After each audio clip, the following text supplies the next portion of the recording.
Update 2.1.4 is in the pipeline and ready to drop. We've got the return of both Mayhem as well as Crimson Doubles getting ready to start up too. What's going on, Guardians? My name is the Black Link, and today is January 26th, 2019, one day after January 25th, 2019, when we got the official Bungie weekly blog, This Week at Bungie. We're coming at it a day late because I was doing other things. Yeah, other things.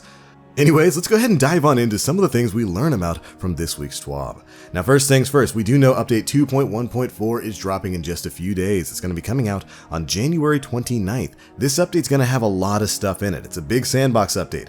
In previous week's TWABs, we've covered the super changes that are going to be happening. There's going to be a lot of buffs to Year 1 supers from Destiny 2, as well as a couple of nerfs for some of the Forsaken ones like Nova Warp. That's getting a huge series of nerfs on Tuesday. We also got some weapon changes in last week's TWAB that we covered in the video then. We'll leave links to those in the description box below if you want to go hear absolutely everything that's happening with those supers and the weapon classes.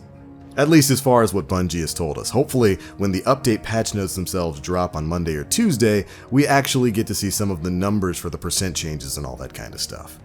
But alongside those changes, of course, we are also getting the exotic quest, The Draw. This is going to reward you with the last word, and it's going live on Tuesday as well. I, for one, cannot wait to dive into that. I'm super excited for the last word. I really hope that it comes out as a standalone, standout weapon, kind of like the Thunderlord did. And we've only got to wait a few more days to get into it. But alright, let's move on to some of the things we learned this week. First things first, Mayhem is coming back. That's right. The best, in my opinion, crazy quick play PvP game mode, Mayhem is returning. We are going to have Mayhem from January 29th, when update 2.1.4 goes into effect, until February 5th. This is, of course, the supercharged game mode where all your cooldowns are greatly reduced. It's a great week to go in there and have some fun, get some bounties done, and I also have to note that it's kind of funny that we're getting Mayhem on this week, on that week, because of course the Last Word quest is dropping, and as we showed in the previous Last Word guide video that basically has the data mine steps for that quest, there's going to be not one, but 2 PvP steps for it. It seems like Bungie's really throwing everybody a bone here with Mayhem. So if you're somebody who hates PvP but really want to get your hands on the Last Word, this coming week is gonna be the week to do it. Mayhem is the best, easiest game mode to get into. It's super casual. You just go in and super blast everything. So hopefully you Guardians get it done then. But beyond that, we've got the return of another premier seasonal event in Destiny 2, Crimson Days. The Crimson Days event has seen several different iterations throughout Destiny's history, with Crimson Doubles and all that kind of stuff. And I'm happy to say that the PvP mode is coming back. Crimson Days is coming soon. It was originally scheduled to start on February 5th. That date is being shifted slightly. Grab your partner and get ready for action and rewards. This time around, Crimson Days will be starting on February 12th, 2019 and going until February 19th. If you missed out on Crimson Days last year or didn't get everything you wanted, you're in luck. This is your chance to get the rewards exclusive to the event. The event is going to be very similar to last year, but they have added a few new rewards and ways of obtaining them. They'll give you the full details closer to that special day, which makes me happy. Crimson Days is, it's nice to have these little seasonal events for Valentine's Day and all the other holidays that we've got going on throughout the year. But I'm very happy that they clarified if you didn't play last year, because a lot of people didn't jump into Destiny 2 until Forsaken, for good reason. But if you didn't play then, you'll have a chance to get the stuff that was exclusive last year, as well as some new stuff. I'm glad they're not just recycling old things alone. But alright, moving on from there, we've got a few other things to talk about within update 2.1.4. First things first, they're going to be cleaning house. We're seeing a pretty big change to the way powerful bounties are going to work moving forward, at least when it comes to changing seasons. Previously, one of the best strategies for power boosting your light whenever a new season of content in Destiny 2 went live and the power level was increased was basically to stack powerful bounties like Iron Banner bounties, the Dreaming City bounties, any of that kind of stuff. Wait till the first day of a new season when the power cap has been increased, like between Forsaken and Black Armory when it went from 600 to 650, and then just turn all those in really quickly to get a quick 10, 15, 20 light gain on the content. Unfortunately, that is no longer going to be a thing. Starting with the Season of the Drifter, we're making a slight change to the way bounties grant powerful rewards. To ensure an even playing field each time we kick off a new season, bounties acquired during previous seasons will have a maximum possible power reward. This change is intended to prevent players from feeling the need to hoard bounties and raid keys that grant powerful rewards until the power cap is raised in an attempt to get a leg up in the push towards the new power cap. For example, a player's completed the wanted Silver Fang bounty from the Spider during the Season of the Forge, but has not yet claimed the reward. If they claim this reward after Season of the Drifter has begun, the reward will still have a maximum drop power of 650. If they instead acquire this bounty after Season of the Drifter has already begun, the reward will have a maximum power of 700, which is of course going to be the new max power light when Joker's Wild comes out. That cap is applied to bounties on acquisition. So yeah, if you're one of those people who's hoarding bounties getting ready for Joker's Wild, you kind of no longer have a reason to do that, or at least you won't have a reason to do it after Tuesday's update goes live. And I'm sure that's going to bum some of the power levelers out there to no end. This has kind of been a thing in Destiny for quite a long time, and it's something that I'm actually kind of surprised they didn't patch out earlier. But it's finally done. No more hogging bounties for easy light gains later on.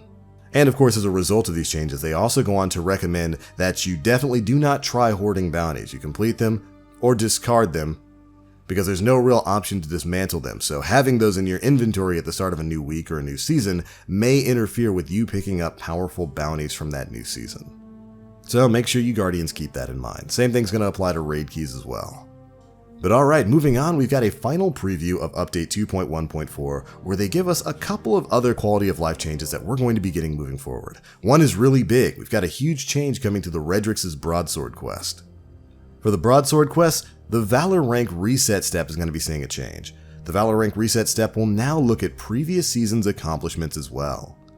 5 Valor resets are still required during a single season, but this is no longer restricted to the current season. For example, if a player had 5 Valor resets in Season 4, this will now grant progress towards the step. So if you played really hard back when Forsaken started, like maybe during one of the double-triple weekends for Valor, got a bunch of resets done, but didn't finish the Broadsword quest, well, congratulations, that is now still going to count for the Broadsword quest. That's a huge quality of life change. That 5 resets was one of the most daunting parts of that long quest line, so I'm glad to see they're doing something about it. They've also fixed various issues where the quest was not progressing to the pickup step until a player had re-entered orbit. Next up, we've got some Enhancement core changes. They fixed an issue that prevented Enhancement cores from being awarded when reaching Legend and Valor and Glory ranks, and we've got some changes coming to grenade launchers. They've tweaked grenade launcher projectiles to feel more consistent on direct hits. Proximity grenades can no longer impact directly, which prevents special ammo grenade launchers from one-shotting with the perk active, which seems to be a change specifically targeted towards like the malicious birthright, which I do believe is capable of rolling proximity detonation and is a kinetic weapon. They've also increased the ammo reserve size of special ammo grenade launchers, and they've increased the initial spawn ammo of PvE for special ammo grenade launchers. Definitely some needed buffs to the grenade launcher class there. So I'm happy to see they're doing something with it. But alright Guardians, that's pretty much it for all of the biggest bits of news covered in this week's issue of the Bungie Weekly Blog, This Week at Bungie. Some exciting stuff going on. I'm looking forward to update 2.1.4 next week, but I would be lying to you, just straight up bold-faced lying to you right now, if I told you that I wasn't playing something else rather than Destiny at this point. I think a lot of players right now have pretty much reached the point where they're not dissatisfied with Forsaken. Forsaken's been a great expansion and Black Armory's been, kind of okay. But I do know that there's a lot of players out there right now who really don't have too much of a reason to sign on. And you know what? That's okay. It's okay to play other games. It's okay to play the Anthem demo or to get ready to jump on Kingdom Hearts or Resident Evil 2 or even The Division 2 when that gets ready to come out. We've definitely reached a dry point in Destiny 2's lifespan. But with such a wealth of other new games to play right now, I can't really find too much time to complain about it. And that, Guardians, is why you're seeing Anthem gameplay during this video. What can I say? Once you can get into it, that demo is pretty fun. And I hope you Guardians get a chance to try it out too. But alright, that's going to be it for this one. Thank you all so much for watching. If you enjoyed, be sure to hit that like button, subscribe, and hit the notification bell to stay up to date with all the latest stuff we're putting out. But I'm out for now. As always, I am the Black Link. You Guardians, stay frosty.